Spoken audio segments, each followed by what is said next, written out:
பக்கத்தில் இறங்கிக்கலாம். அடடா, ரெண்டையும் ஒரே நேரத்தில் பார்க்குறது சூப்பராக இருக்குல்ல. அதுக்கப்புறம் தான் இது கொஞ்சம் கொஞ்சமாக சீரமைச்சு இப்போ வந்து பழையபடின்னு சொல்ல முடியாது, ஒரு வந்து வழக்கமான சுமூகமான நிலை. முடிஞ்ச அளவுக்கு ரத்தின சுருக்கமாக சிம்பிளாக எக்ஸ்டெண்ட் பண்ணிடுறேன். சரிங்களா, பார்க்கலாமா?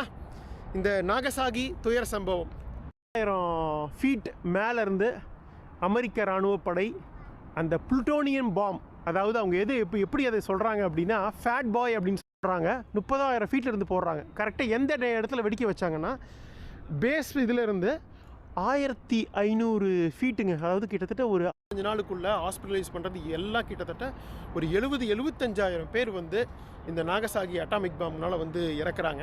அது இறப்பு அதோட மட்டும் ஹைப்போ சென்டர் அப்படின்னு சொல்கிறாங்க. பாருங்கள், ஒரு சர்க்கிள் மாதிரி போட்டு வச்சுருக்காங்க.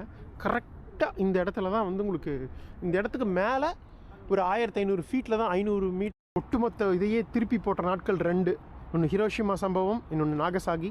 ஆகஸ்ட் 6 காலையில் 8:15, ஆகஸ்ட் 9 காலையில் 11 மாதிரி கட்டி வச்சுருக்காங்க. முறுக்கிட்டு இருந்த ஜப்பான், ரொம்ப ஃபிரோஷியஸ் அக்ரெசிவாக இருந்த ஜப்பான் ரொம்ப அப்படியே வந்து மனம் உருகி தெரில வாரம்னு நினைக்கிறேங்க. வாரமாக மாதமோ அந்த உயிர் பிழைச்சவங்க இருக்காங்கல்ல, சிகாவு மந்த்து டேட்டு இயர் பாருங்கள் போட்டிருக்கு பாருங்கள். ஒரு அம்மா வந்து ஒரு இழந்த குழந்தையை வச்சு கண்ணீரோடு நிற்கிற மாதிரி சுற்றி சுத்தமாக இருக்கு. அப்படி நடந்துக்கிட்டே பேசிட்டு வருவோமா? அப்படி மேலே போயிட்டு வாங்க. இது மாதிரி இலையுதிர் காலத்தில் தான் இந்த மாதிரி கலர்ஸ் இருக்கும் உங்களுக்கு. வின்ட்ரு ஹெவி இருக்க.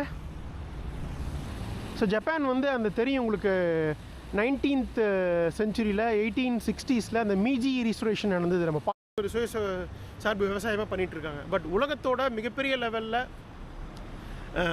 ட்ரேடு, அதாவது இது பண்ணது எல்லாமே பண்ணாலது அங்கே போய் மிகப்பெரிய ஒரு தாக்குதல் நடத்துகிறாங்க.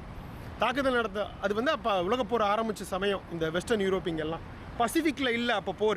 கடலில் உள்ள வந்து கப்பல்கள் மூலியமாக, இராணுவ ஃப்ளைட்ஸ் மூலியமாக மிகப்பெரிய லெவலில் இவங்கெல்லாம் கூட்டுப்படை, அமெரிக்கா, ஆஸ்திரேலியா, UK, இவங்க எல்லாத்துக்கும் இந்த ஜப்பானிய படைகளோட சண்டை நடந்துக்கிட்டே இருக்குது. 42, 43, 44 இதெல்லாம். என்னுடைய பேரரசர் என்ன சொல்கிறாருன்னா, ஒன்று போராடு இல்லைன்னா செத்துமடி அப்படிங்கிறாரு. தன்மானத்தை விட்டுட்டு அமெரிக்காட்ட சரண்டர் ஆக முடியாது. நிறைய இடங்களில் டோக்கியோலெல்லாம் பார்த்தீங்கன்னா 1945 ஜூன் ஜூலை சமயத்திலேயே வந்து மிகப்பெரிய லெவலில் ஜப்பான். ஸோ இதுதான் நான் சொல்ல நினச்ச ஒரு குட்டி ஸ்டோரி. அதுக்கப்புறம் ஜப்பான் மக்கள் வந்து அவங்கள்ட்ட இருந்த கோபம், ஆக்ரோஷம்,